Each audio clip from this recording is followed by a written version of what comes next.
जय हिंद बच्चों, मैं राम चौधरी स्वागत करता हूं आप सभी का हमारे YouTube channel Rudra physics classes में। आज इस वीडियो में हम बात करने वाले हैं सीरीज RLC सर्किट के बारे में। दैट मीन्स जब किसी AC सोर्स के साथ हम एक रजिस्टर, एक इंडक्टर और एक कैपेसिटर को सीरीज में कनेक्ट करेंगे तो वो सर्किट किस टाइप से बिहेव करेगा, क्या क्या प्रॉपर्टीज होंगी, क्या वोल्टेज कंडीशंस होंगी, क्या करंट कंडीशंस होंगी, या क्या उसका अपोजिंग फैक्टर रहेगा, कितना पावर लॉस होगा, हम सारे फैक्ट के बारे में समझेंगे। क्लियर? अब देखिए, सबसे पहले हम बात करते हैं कि डायग्राम कैसा रहेगा इस सर्किट का। तो अब देखिए, सपोज ये एक रजिस्टर है R, एक इंडक्टर जिसका इंडक्टेंस L है एंड एक कैपेसिटर जिसका कैपेसिटेंस C है। All three are connected in series with a AC source. Clear? अब देखिए, इस सीरीज में हमने इनको कनेक्ट किया है, तो सीरीज में कनेक्ट करने का मतलब है कि इनके थ्रू जो करंट पास होगा वो कैसा रहेगा, सेम। अब की बार हम क्या करेंगे, इस सर्किट में हम करंट को एज्यूम करते हैं। Let we consider that the instantaneous value of current passing through this circuit I is equal I nought sine omega t. अब देखिए, ये तीनों सीरीज में कनेक्ट हैं, तो इतना तो हमको मालूम है कि इन तीनों के अक्रॉस जो वोल्टेज होगा वो डिफरेंट रहेगा। Let we consider that the voltage across R is VR, the voltage across L is VL and the voltage across C is VC। ठीक है, अब अगर हम इसमें बात करते हैं तो यहां पे एक बात समझ लीजिए, जो कॉमन समझने वाली बात है कि अगर आप बात करते हो R सर्किट की, किसकी? R सर्किट की। तो जब आप बात करते हो फॉर R सर्किट की, अगर अकेला R होता तो अकेले R सर्किट में क्या होता है कि जो आपका करंट है I is equal I nought sine omega T, sign omega T, और जो आपका E होता है वो होता है E not sine omega T. That means इस सर्किट में जब आप बात करते हो तो इस सर्किट के लिए जो आपका वोल्टेज है और जो करंट है वो दोनों कैसे होते हैं, सेम फेज में होते हैं। और सेम फेज में होने के साथ साथ एक बात क्लियर और समझ लीजिए कि इस सर्किट में जो आपका E नॉट है और जो आपका I नॉट है उसका जो रेशियो होता है वो R होता है। Clear? E not I not का रेशियो R हो सकता है, या फिर आप चाहो तो आप इसको ये भी लिख सकते हो कि जो ERMS है और जो IRMS है उसका रेशियो क्या होता है, R। और अगर हम ERMS की जगह VRMS लिख लें तो बहुत ज्यादा ठीक रहेगा, V। ठीक है, VRMS अपॉन IRMS जो रहेगा वो किसके इक्वल रहेगा, R के इक्वल रहेगा। तो अगर हम इस कंडीशन के बेस पे देखें तो इस कंडीशन के बेस पे जो VR होगा वो किसके इक्वल होगा, इस कंडीशन के बेस पे जो आपका VR है वो किसके इक्वल हो जाएगा, वो हो जाएगा आपका I इंटू R के equal. Clear? I into R के इक्वल हो गया। अब बात करते हैं हम जरा दूसरे की, कि दूसरा एलिमेंट हमने इसमें क्या लगाया हुआ है। दूसरे एलिमेंट की बात कर लेते हैं। दूसरा एलिमेंट हमारा लगा हुआ है L फॉर L सर्किट। अब देखिए, L सर्किट के बारे में अगर आप बात करते हो तो L सर्किट में क्या है, अगर I आपने कंसीडर किया हुआ है I nought sine omega T, तो जो इसका EMF होगा, आपने ये पढ़ रखा है कि L सर्किट में जो करंट होता है वो लैग करता है। लैग का मतलब करंट पीछे, कितना पीछे होता है, 90 डिग्री। तो जो वोल्टेज होगा वो कहां जाएगा, 90 डिग्री आगे। तो यहां पे क्या होगा, E not sine omega T plus pi by 2। Clear? और अगर हम इसकी बात करें तो अब ये आपको ये भी मालूम होना चाहिए कि इस सर्किट में जो आपका ERMS और IRMS का रेशियो होता है वो आपका XL यानी कि इंपीडेंस के इक्वल होता है। सॉरी, XL यानी कि इंडक्टिव रिएक्टेंस के इक्वल होता है। अगर ये इंडक्टिव रिएक्टेंस के इक्वल होगा तो इस कंडीशन में जो आपका VL होगा वो आपका I इंटू XL के इक्वल हो जाएगा। फोकस करते जाइए, जो वोल्टेज हमने ले रखे हैं उनकी वैल्यू हम कैसे फाइंड करेंगे। ठीक है, मान लीजिए इसमें जो करंट आपका फ्लो हो रहा है मीन करंट वो IV है, और यहाँ पे हम साइड से इंडिकेट कर देते हैं आपको जो IV है वो क्या होता है, IRMS होता है। ठीक है, तो ये IV इंटू XL। ठीक है, अब यहाँ पे देखिए तीसरा एलिमेंट क्या है, कैपेसिटर है। तो अगर हम कैपेसिटर के लिए बात करें फॉर सी सर्किट, तो अब देखो सी सर्किट के लिए भी आपको मालूम है कि जो इक्वेशंस हमने पढ़ रखी हैं, सी सर्किट जब हमने पढ़ा था तो क्या था कि अगर I is equal I nought sine omega T है, तो जो आपका E होगा वो क्या हो जाएगा आपका E नॉट साइन, क्योंकि इसमें करंट लीड करता है तो इसमें omega T minus pi by two हो जाएगा। और अगर इसमें माइनस पाई बाई टू होगा तो अब इस सिचुएशन में देखिए, इस सिचुएशन में अगर आप बात करते हो तो यहाँ पे जो आपका ERMS और IRMS का रेशियो होता है, इस सिचुएशन में उसको बोलते हैं XC। या फिर आप यहाँ से ये भी लिख सकते हो कि जो आपका VC है वो IB इंटू XC के इक्वल होगा, यानी कि mean current RMS current into XC मतलब कैपेसिटिव रिएक्टेंस। तो अब इन तीनों में देखिए, इसमें सेम फेज में है, इसमें वोल्टेज 90 डिग्री लीड कर रहा है, इसमें वोल्टेज क्या कर रहा है 90 डिग्री लैग कर रहा है। अब इन तीनों सर्किट के बेस पे अगर हम इसका फेजर ड्रॉ करें तो इसका फेजर कैसा आएगा वो भी समझ लीजिए, जो फेजर होगा। क्लियर, मान लीजिए कि ये आपको करंट दे रखा है, आपको करंट दे रखा है ये। क्लियर, ये हो गया आपका करंट।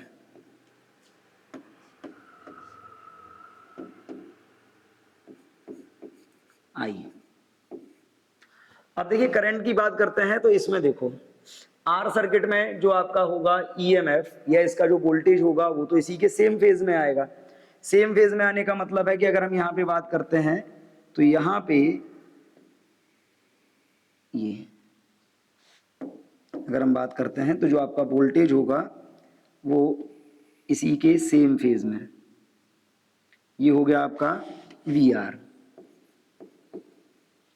अब ये देखिए इसका 90 डिग्री लीड करता है करंट से। 90 डिग्री लीड करने का मतलब है कि इसका जो वोल्टेज होगा वो यहां से 90 डिग्री, यहां से 90 डिग्री लीड करेगा, ये हो जाएगा, ये हो गया आपका VL। तीसरा देखिए,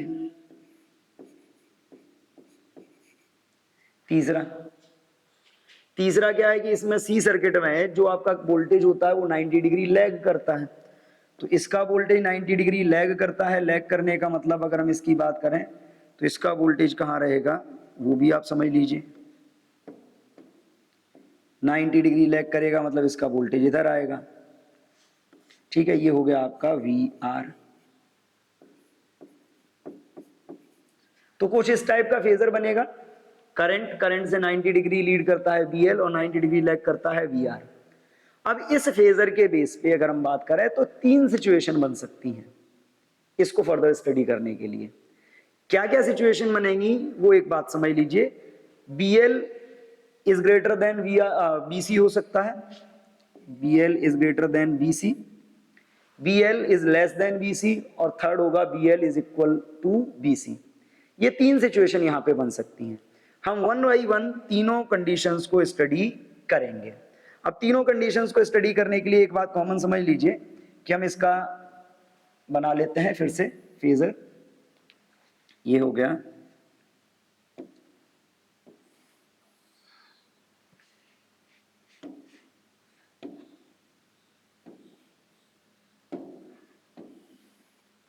एक ये हो गया,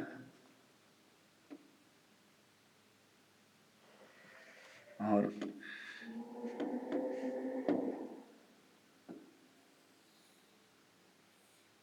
एक ये हो गया।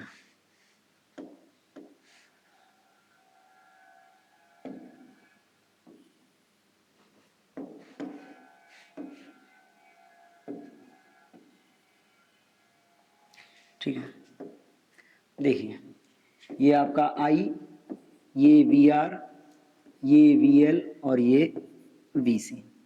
एंगल आपको मालूम ही है, π/2 इधर है और π/2 इधर है। अब इसमें देखिए, इसको अगर हम स्टडी करते हैं तो फर्स्ट केस क्या बन सकता है। केस में पहला केस ये है कि if VL is greater than BC, VL की वैल्यू VC से ज्यादा होगी। तो देखो VL और VC को अगर आप कंपेयर करते हो, ये वैल्यू ज्यादा निकलती है, तो इनका जो रिजल्टेंट आएगा वो किधर आएगा, जो इन दोनों का रिजल्टेंट आएगा वो कुछ इस डायरेक्शन में आएगा, आपका इधर की तरफ। क्लियर, समझ लीजिए ये इस पे आएगा, और जब आप बात करते हो यहां पे रिजल्टेंट आएगा, तो इस रिजल्टेंट की वैल्यू कितनी होगी, VL माइनस BC। अब इन दोनों का देखो, VL माइनस BC और BR का जो रिजल्टेंट आएगा वो कुछ आपका ऐसा आएगा यहां पे। तो फाइनली जो आपका V आएगा वो तो यहां आने वाला है, फाइनली जो आपका V आने वाला है वो तो यहां आने वाला है। VL और BC में BL ज्यादा है, तो इन दोनों का ओवरऑल ऊपर की तरफ चला जाएगा। इसका और इसका रिजल्टेंट आपका ये आ गया V। तो अगर ये कंडीशन है, तो इस कंडीशन में देखिए VL is greater than BC, then resultant voltage, जो रिजल्टेंट वोल्टेज होगा आपका, रिजल्टेंट वोल्टेज क्या आएगा। अब देखिए, एक वेक्टर ये है, एक वेक्टर ये है, टेल से टेल कनेक्ट हो रहा है, यानी कि अपोजिट ऑर्डर में है। और अपोजिट ऑर्डर के लिए हम क्या यूज कर सकते हैं, पैरेललोग्राम लॉ यूज कर सकते हैं। और पैरेललोग्राम लॉ क्या कहता है कि अगर हम इनके बेस पे रिजल्टेंट वोल्टेज फाइंड करेंगे, तो resultant voltage V is equal क्या होगा, under root VR square plus VL minus BC whole square plus, formula आपने पढ़ रखा है जो रिजल्टेंट का होता है,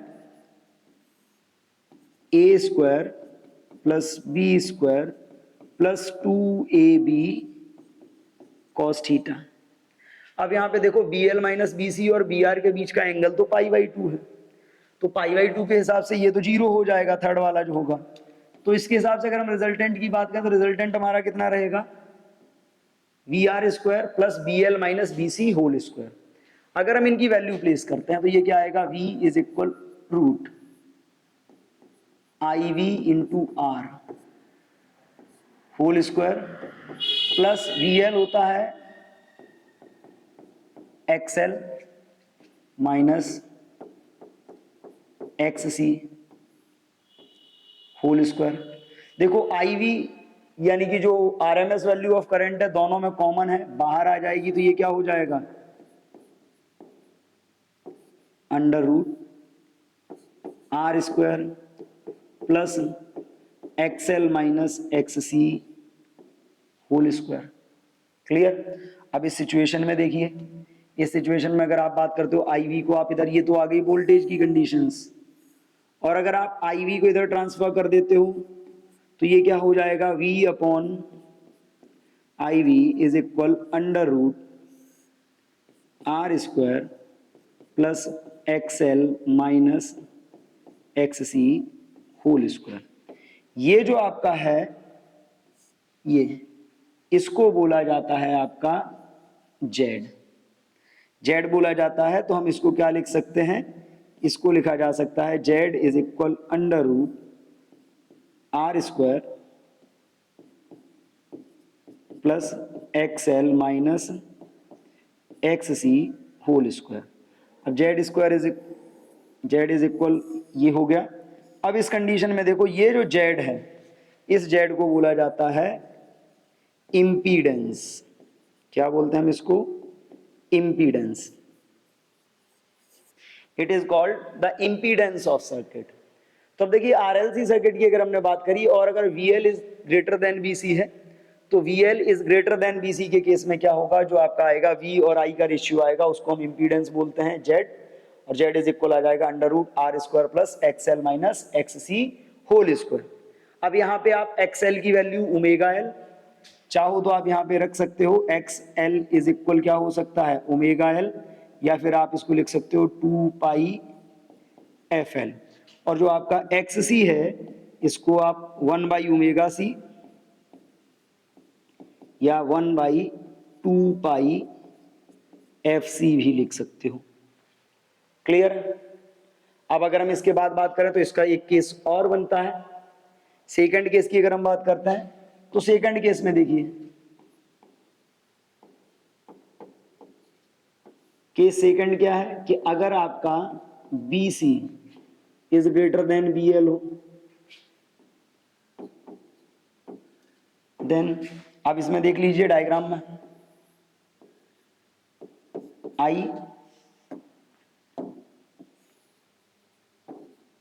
VL BC और BR तो इसी पे रहेगा। अब की बार ये ज्यादा है, अगर ये ज्यादा होगा तो इस कंडीशन में क्या होगा, इस कंडीशन में इन दोनों का रिजल्टेंट इधर आएगा VC माइनस BL, और BC माइनस BL और BR का जो रिजल्टेंट होगा वो इधर जाएगा V, ये मान लीजिए फाई। क्लियर। तो अब सिचुएशन देखिए, ये फाई हो गया। दूसरी सिचुएशन में अगर हम देखते हैं तो यहां पे हम बात करेंगे तो यहां पे क्या होगा, यहां पे जो हमारा निकल के आएगा रिजल्टेंट वोल्टेज, रिजल्टेंट वोल्टेज। अब देखो रिजल्टेंट वोल्टेज के लिए आपका फॉर्मूला फिर से वही लगेगा, V is equal under root 90 degree का एंगल फिर से है BC माइनस BL और BR के बीच में, तो ये क्या होगा VR square plus VC minus BL whole square. Third वाला जो था 2 BL BC cos 90 वाला, वो BR into BL minus BC minus BL cos 90 वाला थर्ड वाला हो जाएगा, यहाँ पे भी जीरो। तो इसको अगर हम बात करते हैं वैल्यू अगर हम इसमें प्लेस कर लें तो वैल्यू प्लेस करने पे क्या होगा, V is equal under root I into R whole square plus I XC minus I into XL whole square. Clear. I भी कॉमन आएगा, क्या रह जाएगा ब्रैकेट में R square plus XC minus XL whole square. Clear. अब इस condition में देख लीजिए, अगर इसको आप इधर ले आते हो ये तो इसका बन गया, और अगर आप इसको इधर ट्रांसफर कर लेते हो तो ये जो आपका V अपॉन I है इसकी वैल्यू क्या होगी under root R square plus XC minus XL whole square. इसी को बोला जाता है Z। तो अगर हम यहाँ पे बात करेंगे तो यहाँ पे जो आपका Z हो जाएगा वो किसके इक्वल हो जाएगा, under root R square plus XC minus XL whole square. अब यहाँ पे देख लीजिए, यहाँ पे ये जो Z आया है सेम, इस Z को हम क्या बोलेंगे, impedance. This is called impedance. और यहाँ पे देखिए इम्पीडेंस वही काम करता है, V और I का रेशियो है जो रेजिस्टेंस काम करता था, जो रिएक्टेंस काम करता था। दैट मीन्स ये भी क्या होगा, ये भी सर्किट में पास होने वाले करंट को अपोज करेगा, एक अपोजिंग फैक्टर की तरह वर्क करेगा। अब इन दो सिचुएशंस को देखिए, तीसरी सिचुएशन भी आती है, तीसरा केस भी होता है जब BC और BL इक्वल होंगे, बट हम उसको अलग से पढ़ेंगे जिसको हम बोलते हैं रेजोनेंस, क्योंकि BC और BL जब इक्वल हो जाएंगे तो सर्किट इलेक्ट्रिकल रेजोनेंस की सिचुएशन में आएगा, हम उसको अलग से पढ़ेंगे। बट इन दोनों कंडीशंस में अभी हम बात करें कि यहाँ पे देखिए जो रिजल्टेंट वोल्टेज आया वो क्या कर रहा है, करंट के साथ फाई एंगल फेज डिफरेंस आ रहा है। या हम इसमें बात करें तो इसमें भी देखो यहाँ पे ये एंगल कितना आ रहा है आपका फाई। अब अगर हम इन एंगल्स की बात करें इस केस में या अगले वाले केस में, जब क्या है VL is greater than BC। इस केस में अगर हम फेज एंगल की बात करते हैं तो एक कॉमन सा यहां पे समझ लीजिए कि फेज एंगल कितना होगा इसका, समझिए फेज एंगल, फेज एंगल। अब जरा डायग्राम से देखिए, फेज एंगल के लिए हम क्या कर सकते हैं, आपने पढ़ा हुआ है tan फाई, फाई देखो ये रहा, हमको वैल्यू किसकी मालूम है, परपेंडिकुलर मालूम है, बेस मालूम है, तो हम tan परपेंडिकुलर और बेस के रिलेशन के लिए tan या कॉट यूज करते हैं, हम tan यूज कर लेते हैं। तो अगर हम tan फाई की बात करें तो tan फाई इज इक्वल क्या होता है, BL minus BC upon BR। Clear, हम चलो पीछे ही चलते हैं, हम इसी में जरा बात कर लेते हैं, यहीं पे कर लेंगे फेज एंगल की बात।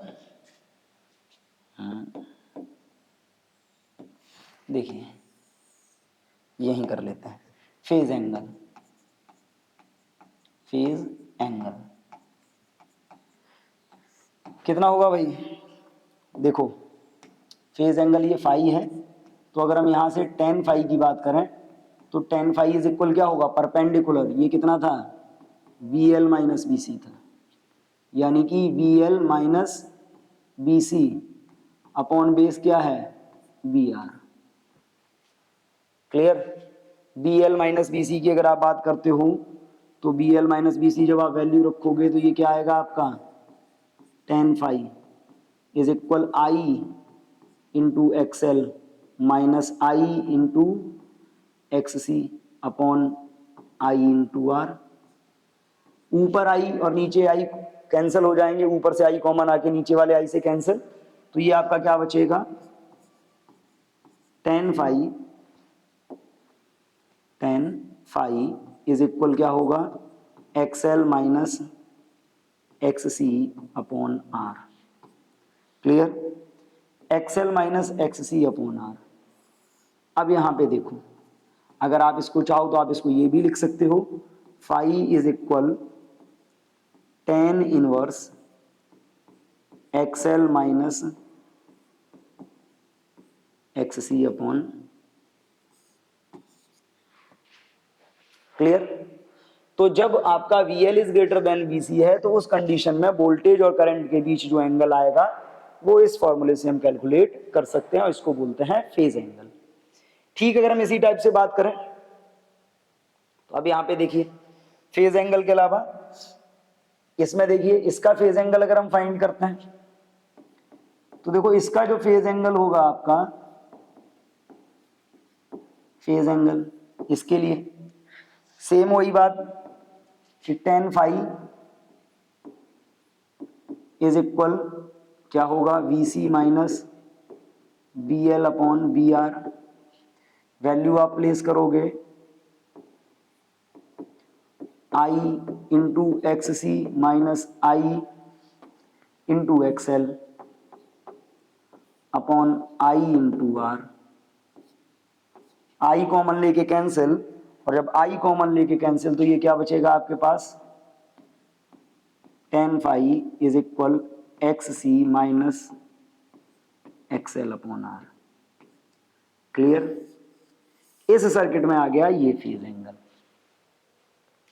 क्लियर, अब चाहे आपका VL is greater than BC हो या VC is greater then BL हो, लगभग कैलकुलेशंस सेम है, केवल XL माइनस XC या XC माइनस XL इनकी जो पोजीशन है वो आपस में इंटरचेंज हो जाती है। एक टर्म और होता है जिसको हम बोलते हैं पावर फैक्टर, और जब भी आप RLC सर्किट के लिए पावर फैक्टर की बात करते हो तो RLC सर्किट में कोई सा भी सर्किट हो, आप पावर फैक्टर की बात करोगे तो पावर फैक्टर हमेशा आपका क्या आएगा cos फाई होगा। अब cos फाई जब पावर फैक्टर है तो अब यहां पे देख लो, यहां पे अगर हम बात करते हैं, यहां पे देख लेते हैं क्या होगा पावर फैक्टर। देखो power factor, power factor is equal होगा cos फाई, और cos फाई की वैल्यू अगर आप देखते हो तो cos फाई इज इक्वल क्या होता है बेस अपॉन हाइपोटेनियस। बेस कितना BR अपॉन वी। अब जरा इसको देख लो, वी आर अपॉन बी, इसको ही जरा सॉल्व कर लेते हैं। पावर फैक्टर वी आर कितना है, आई into are,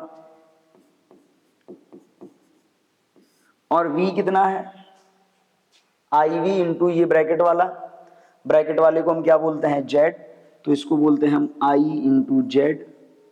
I say I cancel, तो पावर फैक्टर हमको क्या मिल रहा है,